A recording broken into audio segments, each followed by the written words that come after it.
क्या है अज्ञानियों की के मोक्ष प्राप्त प्राणी आत्मा ऊपर सतपुरुष में वहां चेतन ही चेतन है, प्रकाश ही प्रकाश है, भगवान नहीं है, वो तो समुद्र है एक प्रकाश का। और उसमें आत्मा ऐसे मिल जाती है जैसे बूंद समुद्र में। अरे अज्ञानियों, वाणी तले रे परमात्मा कबीर साहिब की और मन गणत काल के दूत तो ये तो पहले न बता रहे थे निराकार निराकार, और परमात्मा ने बता रखा है वो साकार है, मनुष्य दृश्य है, उसके एक रोमकूप में करोड़ सूर्य मिला दे, करोड़ चंद्रमा, इतना तेज है उस परम पिता का। और वहां गई हुई आत्मा उसके चंवर करते हैं तो समुद्र में लीन होगी, बूंद चंवर किस पर करेगी, वहां भगवान है ही नहीं। तो ये देखो 16 बानु हंस को रूपा, 16 सूर्य जैसा प्रकाश हो जाता है। और बिना सत धुन बजे अनुपा, या सत धुन असली धुन वहां पर बज रही है। हंसा कर चौर सिर भूपा, भूप माने उस राजा के सारी सृष्टि के मालिक भगवान के सिर पर चौर करता है। और वो सतपुरुष दरबारा है, वो सतपुरुष का दरबार सतलोक सचखंड है। और कोटिन भानु उदय जो होई, एते ही पुन चंद्र खलोई, पुरुष रोम सम एक न होई, ऐसा पुरुष दरबारा है। कहते हैं उस पुरुष माने सतपुरुष परमात्मा के एक रोमकूप में करोड़ सूर्य, कोटिन भानु कोटिक करोड़ सूर्य, और इतने ही फिर चंद्रमा दोनों मिला दे। और पुरुष रोम सम एक ना होई, परमात्मा के एक रोमकूप की रोशनी के बराबर उनका इन दोनों करोड़ करोड़ सूर्य चंद्रमा का प्रकाश भी सही नहीं, पूरा नहीं होता, फीका रहता है। ऐसा पुरुष दीदारा है, ऐसे परमात्मा का दर्शन है, वो देखा जाता है। ये कन्नर है वो प्रकाश ही प्रकाश है, और उसमें आत्मा जाकर डूब कर मर जाती है। अरे फूटे बाग तुम्हारे, तुम ऐसे गुरु हमारे। इब सतपुरुष से आगे की बातें बताई हैं। आगे अलख लोक है, उस तो आगे उसकी अरब सूर्य जितनी एक रोमकूप की शोभा है। फिर आगे अलख लोक है, अलख लोक है, फिर अगम लोक, फिर अकय लोक। ये सब बता करके फिर क्या बताया है कि काया भेद किया निर्वारा, ये सब रचना पिंड मझारा। परमात्मा क्या बताना चाहते हैं शब्द के माध्यम से, जो ये समझ नहीं सके इनके गुरु लोग। इसमें ये बताया कि ये जो मैंने बताया है ये सतलोक के अंदर है, लेकिन इस माया ने, इस दुर्गा ने काल के आदेश से उस सतलोक की झूठी रचना इस पिंड के अंदर कर रखी है, इस ब्रह्मांड में बना रखी है। और इस वह पिंड में दिखा है तुमने, यह सारी काल की रचना जो काल ने नकली बना रखी वो इस पिंड में दिखा है। हमारा लोक तो इस तो बाहर है। आगे देखो, काया भेद किया निर्वारा, ये सब रचना पिंड मुझारा, पिंड मानियो शरीर, माया अवगत जाल पसारा, सो कारीगर भारा है। आदि माया दुर्गा ने आदि माया किन्नी चतुराई, और झूठी बाजी पिंड दिखाई। अवगत रचना रची अंडमाही, उस अवगत की ऊपर के लोग जिसकी गति कोई नहीं जानता, उस सतलोक सत अगमलोक अखमलोक अकलोक की रचना रची अंडमाही। इस ब्रह्मांड कहो चाहे अंड कहो, और ताका प्रतिबिंब डारा है। ओहो आदि माया की नी चतुराई, झूठी बाजी पिंड दिखाई। परमात्मा कहते जो मैंने अभी तक तुम्हारे शरीर के में बताया है, शरीर में ऐसी ऐसी वस्तुएं बना रखी इस काल ने, और ये है तो वो ओरिजिनल तो सतलोक में, इसने झूठी बना दी इस ब्रह्मांड में। इस ब्रह्मांड से आपका जो से चैनल बना दिए, इसमें इस शरीर के जो चैनल हैं ये केवल आपके इस ब्रह्मांड तक की वस्तुओं को ही दृष्टिगोचर करवा रहे हैं। इससे बाहर सतलोक की इसमें कुछ भी देखने की नहीं है, ना वह धुन है जो वास्तविक धुन सतलोक में है देखना। आदि माया की नी चतुराई, झूठी बाजी पिंड दिखाई, और अविगत रचना रची अंडमाही। इस अवगत उस परमात्मा के ऊपर के लोकों की रचना इस अंड ब्रह्मांड में रच दी, और उस सच्ची रचना का प्रतिबिंब यानी नकल यहाँ पर डाल दी, प्रतिबिंब डाला है, ओनली नकल बनाई है। और फिर क्या निर्णय करते हैं, शब्द विहंगम चाल हमारी, कहे कबीर सतगुरु देई तारी। शब्द विहंगम चाल हमारी, जैसे पक्षी उड़कर चला जाता है तुम्हारी इस यहाँ की जो साधनाएं तुम करते हो, इस शरीर के अंदर खसम खस्सा रहते हो, इसमें नहीं। हम तो ऐसे जाएंगे जैसे पक्षी उड़कर चला जाता। शब्द विहंगम, विहंगम माने पक्षी। उस हमारे नाम की शक्ति से चाल हमारी, कहे कबीर सतगुरु दी तारी। हमारे सतगुरु ने ये चाबी दे दी जिससे सारा ज्ञान खुल गया। और खुले कपाट शब्द जनकारी। ओहो, अंड पिंड, पिंड अंड के पार सो देश हमारा है। ये कति क्लियर कंसेप्ट कर दिया कि जो तुम शरीर के अंदर देखो हो, ये काया भेद किया निर्वारा। तुम्हारी काया में ये सांग जोड़ रखा है इस झूठीबाजी का। सो और ये सब रचना पिंड में धारा। इस पिंड कहो चाहे शरीर कहो, यानी ये पिंड है, ये शरीर टीवी है, ये ब्रह्मांड है। इसको अंड भी कहते हैं, इसको ब्रह्मांड भी इसी को कहते हैं, क्योंकि इसकी इलिप्टिकल शेप है, अंड आकार है। और यो है एक ब्रह्मांड।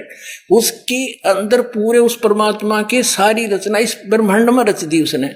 उसका प्रतिबिंब इसमें है। तुम इसमें जख मार रहे हो, इसमें तो है नहीं। अंड और पिंड के पार सो देश हमारा है। आदरणीय गरीबदास साहिब ने कहा है, कोई है रे परले पार का जो भेद कहे झनकार का। कोई है रे परले पार का जो भेद कहे झनकार का। असली धुन तो कहते वहां बज रही है सत धुन। या तो नकली धुन है इस काल की, आंख बांध कर कान बंद करके बहरे हो गए। ये तो अंड और पिंड के पार सो देश हमारा है। जो इसमें धुन सुना हुआ सब काल की धुन है। बोलो सतगुरुदेव। परम पिता परमात्मा पूर्ण ब्रह्म सारी सृष्टि के रचनहार कबीर देव जी, कबीर परमेश्वर जी, ये हमारे पिता हैं। हम प्राणी यहाँ काल के जाल में फंसे हुए हैं। आपको सृष्टि रचना के सुनने से पता चलता है कि हम कैसे यहाँ फंसे और किस प्रकार वो परमेश्वर हमारे लिए भटक रहे हैं। ठीक है, हमसे गलती बन गई। ऐसी गलती हमसे बनी जो अक्षमा योग्य नहीं थी, फिर भी कहते हैं पूत पिता से बेमुख होई तो भी पिता जान मल धोई। यदि पिता से पुत्र विमुख हो जाता है और वो फिर भटक कर धक्के खा के कष्ट उठा करके और पुनः अपने पिता की शरण में आ जाता है, तो सब उसके अवगुणों को जानते हुए भी अपने पिता उनको क्षमा कर देते हैं। तो पुण्यात्माओं, ये हमारे पिता है, हमसे गलती हुई और जिस कारण से हम यहाँ इतना कष्ट उठा रहे हैं। पुण्यात्माओं, अभी तक हमें सत्संग प्राप्त नहीं हुआ। हमने कभी जोर देकर सोचा ही नहीं कि ये हमारे साथ ऐसी घटनाएं क्यों घट रही है। जन्म होता है, खुशी मनाई जाती है, मृत्यु होता है, हाहाकार मच जाता है। कोई रोगी है, कोई कोढ़ी है,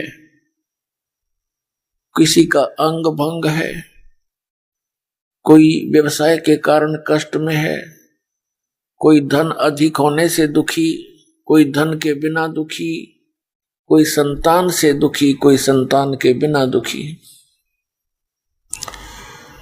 आजीवन इस शरीर को ही सुरक्षित रखने के लिए, इसी को चालू रखने के लिए हम सारा जीवन लगे रहते हैं। 100 जगह झूठ बोलते हैं, ना जाने कितने पाप कर डालते हैं बगैर ज्ञान के। फिर उनका दंड भोगने के लिए पशु पक्षी आदि योनियों में हमें जाना पड़ता है। खाओ पियो, फ्रेश हो जाओ, फिर खाओ पियो, सो जाओ, पढ़ के उठते फिर धंधे पर लग जाओ, और इसी प्रोसेस में कभी अचानक मृत्यु हो जाती है। जिन कार्यों को हम अति अनिवार्य जानते हैं वो अधूरे ही रह जाते, हम चले जाते हैं। तो परमात्मा कहते हैं जब तक आपको आध्यात्मिक संपूर्ण ज्ञान नहीं होगा, तब तक आप इधर सोच भी नहीं सकते, इस मार्ग पर कदम भी नहीं रख सकते। आध्यात्मिक संपूर्ण ज्ञान, कंप्लीट ज्ञान पूर्ण संत दिया करते हैं, यथार्थ ज्ञान प्रदान किया करते हैं। फिर उन महापुरुषों को जिनको परमात्मा मिले, वो भी फिर परमात्मा के यथार्थ ज्ञान को ही प्रचार किया करते हैं, वो झूठ नहीं बोल सकते। तो जिन महापुरुषों ने परमात्मा को पाया वो संख्या में थोड़े थे, गलाया, झूठी कथा सुना के, शास्त्र विरुद्ध साधना बता के काल के जाल में फंसाया, वो बिना गिनती के असंख्यों हैं। तो हमारे आसपास जो हमें ज्ञान प्राप्त हुआ वो अज्ञान था, और जिन महापुरुषों ने ज्ञान दिया वो संख्या में कम थे, उनके ज्ञान पर हमें विश्वास हुआ नहीं, क्योंकि हमें बरगलाने वाले घने व्यक्ति थे। उसका कारण क्या था कि हम उनके बहकावे में आ जाते थे। उसका कारण ये था कि हम अशिक्षित थे, और जिनको हम आचार्य, गुरु, ब्राह्मण, मंडलेश्वर, महर्षि माना करते थे, वो संस्कृत भाषा अवश्य जानते थे, लेकिन उनको आध्यात्मिक ज्ञान नहीं था। एक भाषा विशेष के जान लेने से कोई महर्षि नहीं बन जाता या कोई संत नहीं बन जाता, विद्वान नहीं बन जाता। कोई संस्कृत में विद्वान है तो इंग्लिश में वो अविद्वान है, उसको कख नहीं पता उसका। विद्वान कौन होता है? जिसको पूर्ण अध्यात्म ज्ञान है, चाहे वो अक्षर ज्ञान भी नहीं रखता। भाषा प्रथम है, लिपि बाद में बनी है, व्याकरण भी उसी से बनाई जाती है। तो पुण्यात्मा, आज आपको वो सुअवसर प्राप्त हुआ है जो कभी आपको असंख्यों युगों के बाद प्राप्त हुआ होगा। कौन सा सुअवसर? कि ये बिचली पीढ़ी का समय, ये परमात्मा के ठीक का समय, कलयुग का 5500 वर्ष बीत जाना, और इस अध्यात्म ज्ञान का और सतनाम का और सारनाम का सार्वजनिक करने का अवसर समय परमात्मा ने दिया है। और इस समय आपका मानव शरीर, तो पुण्यात्माओं, आपके किस्मत का कोई पैमाना नहीं जिसे नापी जा सके, आप कितने पुण्यकर्मी प्राणी हो। लेकिन जो मार्ग आपको प्राप्त हुआ है, इसके ऊपर अंतिम सांस तक दृढ़ रहना है। जरा सा भी गलती खा गए, चाहे अंतिम समय में भी आप इस मार्ग से विचलित हो गए, तो काल के जाल में रह जाओगे। लेकिन आपका किया हुआ ये भक्ति कर्म, सिमरण, सेवादान, ये आपके साथ रहेगा। लेकिन वो साथ तो रहेगा, और वो आपको यह संसारिक काल का सुख भी अत्यधिक प्रदान कर देगा। लेकिन लाभ क्या हुआ उससे? जो उद्देश्य था वो तो रह गया। जो पुण्यात्मा आज इस भक्ति युग में परमेश्वर कबीर जी की शरण में इस दास के माध्यम से आएंगे, और ये ऐसे मंत्र हैं जो बहुत ही जल्दी आपको भक्ति से चार्ज कर देंगे। जैसे बैटरी बिल्कुल डेड होगी, यानी डाउन होगी कति, और चार्जर पर लगा दो, स्टार्ट होगी तो घंटे 2 घंटे में वह चार्ज भी हो जाएगी। जब तक